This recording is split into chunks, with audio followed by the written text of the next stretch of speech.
Anthony Santander is exactly what the Toronto Blue Jays need. And when you think about it, it's not that complicated. They need a guy that they can rely on for about 30 to 40 homers a year, that hits from the left side preferably, and someone that's going to be in the middle of that lineup, at least for the foreseeable future. He fits all of those boxes there, but will the Blue Jays be willing to go the lengths to acquire him this offseason? We'll break that down and much more on this episode of Jays Digest.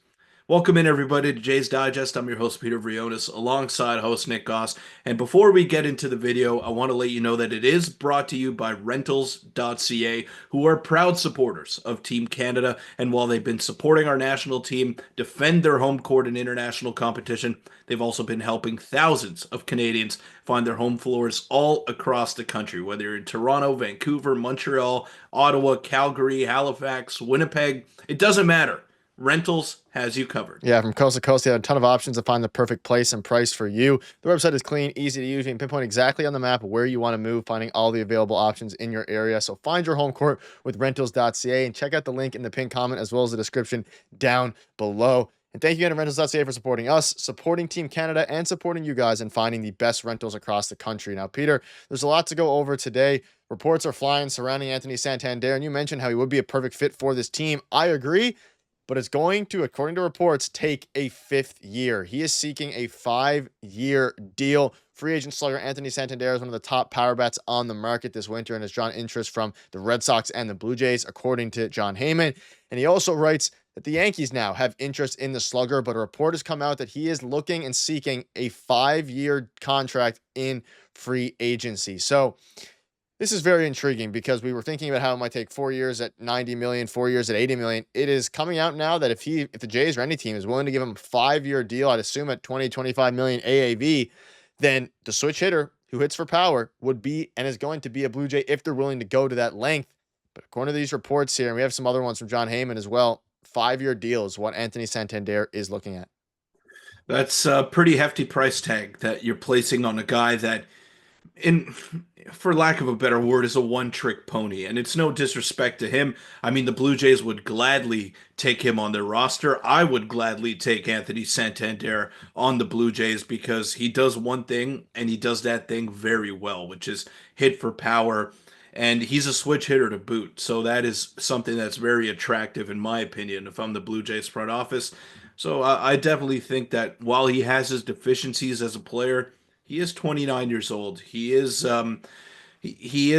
someone that has a decent track record over the past few seasons. I'd be willing to go a fifth year, but I still remain in the corner that Teoscar Hernandez is probably a more attractive piece for the Toronto Blue Jays. And I know if you do a deep dive into the stats, Teoscar's not a great defender. The only edge that he has over Santander is maybe his plate discipline as well as his speed on the base paths and in the outfield as well. So I think Teoscar has more versatility. The only downside is that he is a right-handed hitter, but if you give me any of those two guys, to be honest with you, I think it ups the offseason grade for me because you can't walk away uh, and head into spring training without an extra power bat. You got Andres Jimenez, you got Nick Sandlin, you got Jimmy Garcia. That's all fine and dandy. But the point remains that you need a power bat in your lineup because you were one of the worst teams in terms of hitting home runs last year. You have been for the last couple of years. So you need to fix that issue. And how do you fix it? Well, you get a guy that hit 44 home runs last year in a pretty pitcher-friendly ballpark, I may add, in Baltimore, at least if you're a right-handed hitter. So Anthony Santander, I love it. I love the fit. It makes perfect sense for the Blue Jays.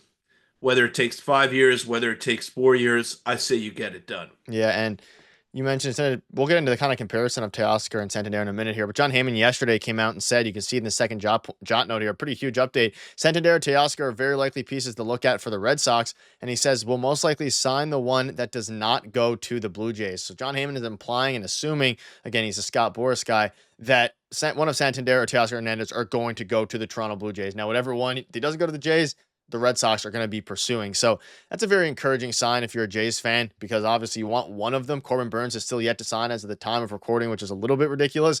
Might be a Blake Snell situation where he just holds out as long as humanly possible. We saw John Morosi come out and say the Jays' #1 target right now is Santander. Burns may seem unlikely at this point, but they're working hard to get Santander signed. So multiple reports specifically surrounding Santander. We're also seeing some reports surrounding Teoscar Hernandez as well. John Heyman also came out in his Bleacher Report podcast stream, live stream, said he's hearing buzz of right now to Santander to Toronto. So, I mean, at this point, Peter, it seems like all the writing is on the wall for Santander to Toronto. He's just waiting for a 5th year from any team, and hopefully the Jays get it done. Maybe the Jays are waiting for Corbin Burns to ultimately sign because they still have a lot of holes open. Again, they added Jimenez. You can add Jimenez there, but when you're looking at the outfield now, you'd assume one healthy Santander, if signed, would replace Laperfido in left field, and then you have Varsho in center, and of course Springer in right. But as you compare the two last season, specifically, Hernandez had the better year. Obviously, higher WAR, many more hits, a lot more extra base hits, and a better OPS plus, even though they were very, very similar there. You mentioned it. Hernandez is better with speed, running the bases, whereas Anthony Santander, which the Jays could benefit from, is a switch hitter. So we'll bat from the left side the majority of the time there and hits for a little bit more power, even though I think they'd ultimately have similar power levels. But the on-base percentage is the biggest change here in the batting average. Teoscar gets on base more. That being said, he's also 32 compared to Santander's soon to be 30. Another thing that we're not really mentioning here, Nick, is the fact that Teoscar had immense protection in the Los Angeles Dodgers lineup.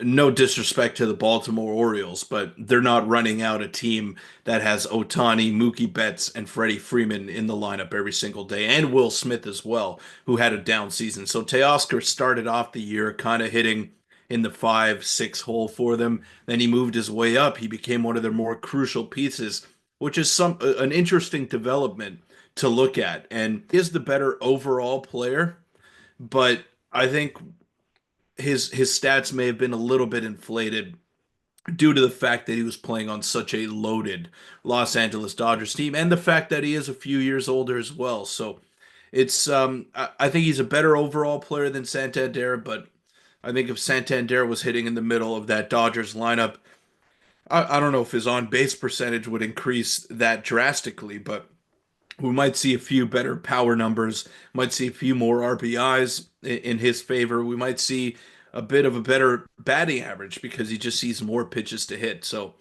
at the end of the day, you need protection in your lineup for Bo Bichette, for George Springer, and of course for Vladimir Guerrero Jr. because those guys get a lot better when you have more weapons in your lineup. And we saw it in 2021. I don't want to have to relive that season, but we saw how big of an impact Marcus Semien had. Pretty much everyone on that team hit at least 20 home runs who was a starting position player. And it just shows how crucial it is to have that depth from 1 through 9. I don't think they'll ever get back to that point, at least not in the near future, because that team was special offensively. But you see how important it is to have guys like Teoscar Hernandez as sort of a safety blanket to your big guys like a Marcus Semien or a Vladimir Guerrero Jr. And then everyone else just gets better from having more weapons in that lineup. So you can never have too much depth. That has been hammered away to death at this point. But the Blue Jays need something. They need something big, and one of those two guys would definitely be a nice adequate signing this offseason. Yeah, they both work. I mean, ultimately, they're both great players. They do similar things, and it's ultimately a flip of the coin whether you prefer a younger Santander switch hits or a guy in Teoscar you can probably guarantee a little bit more from. And it's going to be interesting to see what they do. Reports are flying. That being said, I think a decision is going to be coming specifically for one of these two very soon. So make sure you hit the subscribe button. Again, thank you to rentals.ca for sponsoring this one. Check them out in the pinned comment and the description down below. We'll see you guys later.